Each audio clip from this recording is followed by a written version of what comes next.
Police वालों की जिम्मेदारी होती है कि वो लोगों की सुरक्षा करें और उन्हें सुरक्षित रखें, लेकिन ऐसे में एक पुलिस वाला कातिल बन जाए और कत्ल भी किसी और का नहीं, अपनी ही पत्नी का कत्ल कर दे, और उस कत्ल को छुपाने के लिए, उसे ऐसा दिखाने के लिए कि एक नॉर्मल हादसा है, ये नेचुरल डेथ है, उसके लिए उसके गर्दन में 7 बार इंजेक्शन मारता है। वो इंजेक्शन में क्या कुछ था, उसने अपनी वाइफ का मर्डर क्यों किया और पकड़ा कैसे गया, वो तो दिखाना चाहता था कि ये बहुत नॉर्मल डेथ है, तो पकड़ा कैसे गया और इतनी शातिराना तरीके से पूरा षड्यंत्र रचा उसने। पूरी कॉन्स्पिरेसी इस मर्डर मिस्ट्री की बड़ी हैरान करने वाली है। कैसे पुलिस वाले ने अपनी पत्नी को 7 इंजेक्शन मारे गर्दन में कि वो ऐसा लगे कि भाई साहब ये तो नॉर्मल डेथ है, लेकिन जब ये मामला खुलता है और पुलिस इन्वेस्टिगेशन करती है तो उसमें ऐसे ऐसी चीज़ें निकल कर सामने आती कि ये ज़्यादा दिन तक बच नहीं पाता है और ये पूरा मर्डर मिस्ट्री सॉल्व हो जाता है और पुलिस इस केस को सॉल्व कर लेती है। तो क्या है ये पूरी मर्डर मिस्ट्री, कहाँ की है, क्या कुछ है इस स्टोरी में, हम सब कुछ डिस्कस करेंगे। क्या था उस 7 इंजेक्शन में, क्यों इसने मारा, अपनी पत्नी का ही कातिल क्यों बन गया ये पति, इस पूरी वीडियो में चर्चा करेंगे। लास्ट तक ये वीडियो ज़रूर देखिएगा। नमस्कार, मेरा नाम है प्रवेश पांडे और आप देख रहे हो क्राइम तक। बरेली के रहने वाले थे रवि कुमार जी। रवि कुमार पीएसी के जवान थे। पीएसी उत्तर प्रदेश पुलिस की ही एक रिजर्व बटालियन है, पुलिस है, जो कभी कुछ हादसा होगा, कहीं एक्स्ट्रा ड्यूटी चाहिए, जैसे कुंभ में पीएसी के जवान थे, कहीं कोई बहुत बड़ी घटना हो जाती है तो वहाँ एक रिजर्व बटालियन होती है, वो पहुँच जाती है और इन्हें सेम पुलिस कांस्टेबल का ही दर्जा दिया जाता है। अब ऐसे में एक 8वीं बटालियन में एक आदमी पोस्टेड था जिसका नाम था रवि कुमार। रवि कुमार 22 फरवरी को अपने घर से निकलता है अपनी पत्नी के साथ। वो कहीं जाता रहता है अपने लिए घर देखने, उसे एक नया घर लेना होता है तो घर देखने जाता होता है। रास्ते में कुछ किलोमीटर्स जाने के बाद जब वो फरीदपुर मंदिर बाईपास के पास पहुंचता है, जो कि बरेली से थोड़ा ही पास होता है, तब बीच में वो अपने दोस्त को फ़ोन करता है, संजय को। संजय फ़ोन उठाता है, संजय को बोलता है कि दोस्त जल्दी आ जाओ, हमें कुछ बदमाशों ने लूट लिया है और मुझे बुरी तरह मारा है, प्लीज़ जल्दी आ जाओ। संजय वहाँ तुरंत मौके पर पहुँचता है और पुलिस को भी फ़ोन कर बताता है। रवि के साथ उस वक्त उसकी गाड़ी में मौजूद थी उसकी पत्नी, जिस वक्त ये ट्रैवल कर रहा था। और रवि जो था, जब उसका दोस्त संजय पहुँचा तो देखा रवि खेत में पड़ा है और उसकी बीवी वो गाड़ी में बेहोश हालत में है और उसके शरीर पे कोई भी गहना नहीं है, सब कुछ कोई लूट लिया है ऐसा लग रहा था। जब संजय ने देखा तो पता चला कि यार उसकी वाइफ तो इस दुनिया में अब नहीं रही, मतलब उसकी जगह पे ही मौत हो गई। तो भी रवि को और उसकी वाइफ को पुलिस आती है और हॉस्पिटल लेके जाती है, जहाँ पोस्टमार्टम में बता दिया जाता है कि इनकी पत्नी की मृत्यु हो गई है। पुलिस डॉक्टर बता देते यार इसकी तो मौत हो गई है। जब रवि से पूछताछ होती है तो रवि बताता है कि मेरी गाड़ी रुका के कुछ लोग आए, कुछ बदमाशों ने मुझे बंदूक दिखाई और मुझे लूटने की कोशिश की, मेरी पत्नी को भी मारा, मुझे मार के खेत में फेंक दिया। उन्हें लगा होगा कि मैं मर गया हूँ, लेकिन मैं ज़िंदा था और मैंने अपने दोस्त को फ़ोन लगाया संजय को, और संजय उस वक्त वहाँ आया और संजय ने हेल्प की। ये सब चीज़ ठीक थी। जब पुलिस डॉक्टर्स डेड बॉडी देख रहे थे उस महिला की, तो उन्होंने एक चीज़ नोटिस की। उस महिला के, यानी उसकी पत्नी के, मीनू के गर्दन पे छोटे छोटे पॉइंट्स थे और वो पॉइंट्स कम से कम 6 से 7 थे। तो ये हैरान हो गए कि ये कैसे पॉइंट्स है। जब डॉक्टर्स ने थोड़ी बारीकी से उस पर नज़र डाला तो ऐसा पता चल रहा था उसे क्या तो कोई तो सुई ऐसी चुभोई हुई है या तो सिरिंज लगाया गया है, इंजेक्शन। तो फटाफट डॉक्टर ने इस बात की इत्तला पुलिस वालों को दी जो इस केस को देख रहे थे। बोले थे यार ये तो बड़ा अननॉर्मल सा है, ये गले में सिरिंज लगा है और ये ऐसा लग रहा है कि इनके गले में कोई सुई चुभोई गई है। जब इसके बारे में पति से पूछते तो पति बोलता मुझे नहीं पता, मुझे तो उन्होंने बहुत मारा, मैं बेहोश हो गया था, उन्होंने क्या किया मेरी पत्नी के साथ इसके बारे में मुझे कुछ भी नहीं पता। रवि ऐसा बोलता है। पुलिस बोलती कुछ तो दाल में काला है। पुलिस लेके जाती उस जगह पे और मुआयना कराती। रवि को पूछती क्या कुछ हुआ, तो हर बार वो कुछ ना कुछ अलग स्टोरी बताता है और हमेशा कुक्ड स्टोरी बोलता है, मतलब जिसे हम कहते हैं कि पकी पकाई स्टोरी, बातें बना रहा था सिर्फ कि ऐसा हो गया, वो चोर यहाँ से आए, ये चोर यहाँ से गया है, एक चोर गाड़ी में से मुझे निकाला, फिर एक पुलिस ने पूछा राइट हैंड तो बोला लेफ्ट हैंड। वो हर बार अपने बयान को बदल रहा था, जिससे पुलिस का शक और गहराता जा रहा था। पुलिस ने मोबाइल लोकेशन ट्रेस की, मोबाइल लोकेशन देखी तो इनकी प्रॉपर मोबाइल लोकेशन थी। उस एरिया का डंप डाटा निकाला तो बहुत सारे नंबर्स निकले जिसकी पुलिस अभी जांच कर रही थी। इस वक्त डॉक्टर्स अपनी इन्वेस्टिगेशन में पाया कि अरे जो मीनू है उसकी मौत से पहले उसे इंजेक्शन लगाया गया था। एक नहीं, दो नहीं, तीन नहीं, चार नहीं, पाँच नहीं, छः नहीं, टोटल 7 इंजेक्शंस। और जिस इंजेक्शंस के वजह से उसकी हालत ख़राब हुई और उसकी मौत हो गई, जिसपे उसका हार्ट फेलियर हुआ।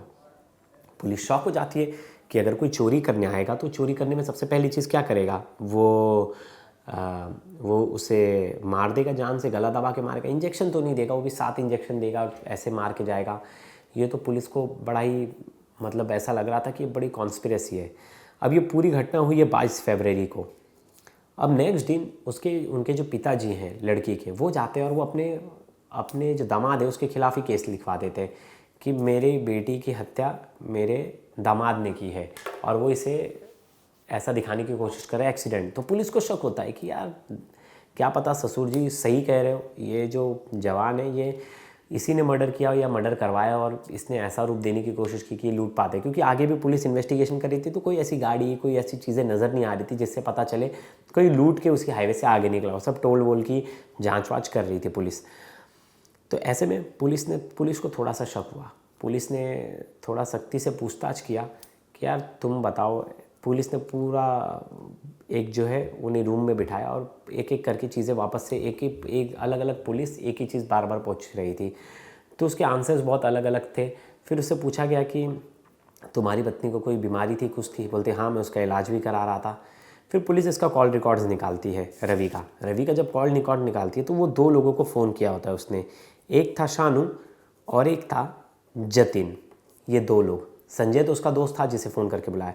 पुलिस ने इनके बारे में पूछताछ की तो ये इनके बारे में बताया कि नहीं, ये तो मेरे नॉर्मल दोस्त हैं, इनको मैं बताया था मैं यहाँ जा रहा हूँ। पुलिस ने जब जतिन का मोबाइल लोकेशन देखा तो उसका लोकेशन भी वहीं दिखा था जिस जगह पे वारदात हुई। पुलिस ने अपना तरीका अपनाया और बोला कि अब सच सच बताओ, तुमने ऐसा क्यों किया? तुम्हारा दोस्त तो यहाँ आया था, मतलब तुम लोग ने कुछ तो गड़बड़ी की है।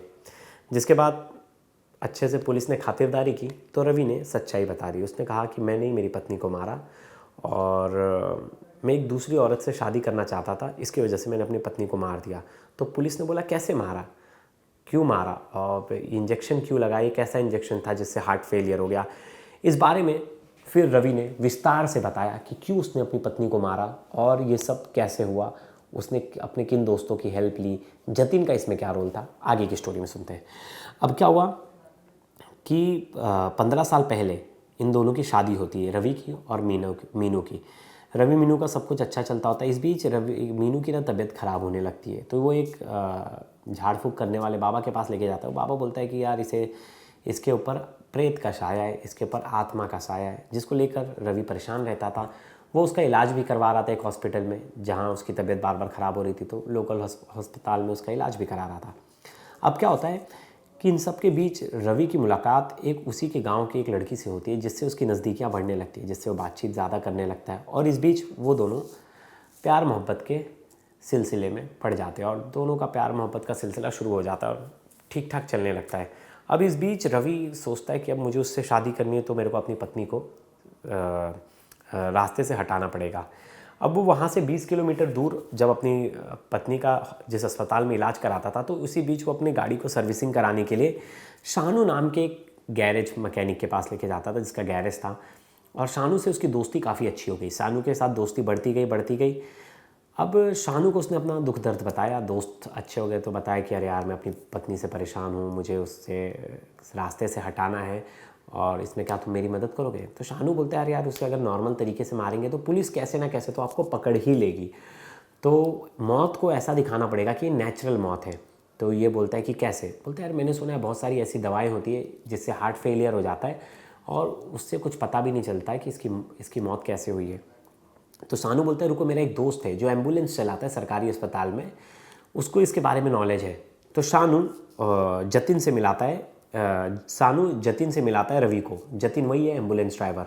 जतिन बोलता है कि हाँ ऐसी दवाएं हैं जिससे हार्ट फेलियर हो जाएगा और जो भी शख्स है उसकी मौत हो जाएगी और पता भी नहीं चलेगा कि उसकी मौत कैसे हुई है, लगेगा हार्ट फेलियर है।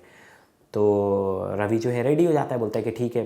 रवि उसे 60,000 रुपये देता है। 50,000 रुपये में शानू जो है जतिन बोलता है कि भाई इतने में तो दवा आएंगी और हम इसे मार देंगे। लेकिन शानू का दिमाग वापस चलता है। शानू बोलता है अरे यार हम मार देंगे तो लाश को कैसे दिखाएंगे, लाश कहीं ना कहीं तो होगी, तो पुलिस तो उसकी जांच करेगी। तो बोले कि हम ऐसा दिखाएंगे कि लूटपाट हुई, जिसके बाद उसको इतने सदमे में चली गई जिसकी वजह से उसका हार्ट फेलियर हो गया।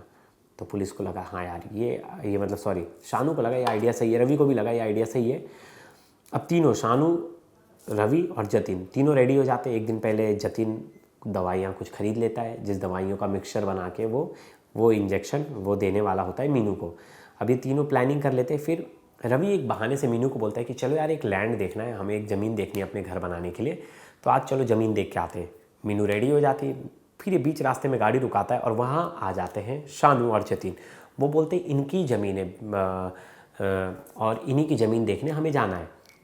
वो दोनों रेडी हो जाते हैं, वो दोनों भी गाड़ी में बैठ जाते हैं। जब रास्ते में हाईवे पे जब सुनसान वाला इलाका आता है तो वहाँ शानू और जतिन उसका हाथ पकड़ते और उसका पति रवि वो एक एक करके 7 बार इंजेक्शन मारता है, जिस इंजेक्शन में पहले से दवा भर रखे होते हैं, और 7 बार इंजेक्शन मारता है। जिसके बाद जो मीनू है वो जगह पर ही अपना दम तोड़ देती है और ये दोनों फरार हो जाते हैं। जतिन और जो शानू है वो उस जगह से फरार हो जाते हैं और ये प्लान करके संजय को फ़ोन करते, क्योंकि संजय को इसके बारे में कुछ नहीं पता। संजय एक नॉर्मल दोस्त है रवि का। संजय को फ़ोन करके बताता है रवि कि मेरे साथ ऐसा ऐसा हादसा हो गया था और आके मुझे बचा लो।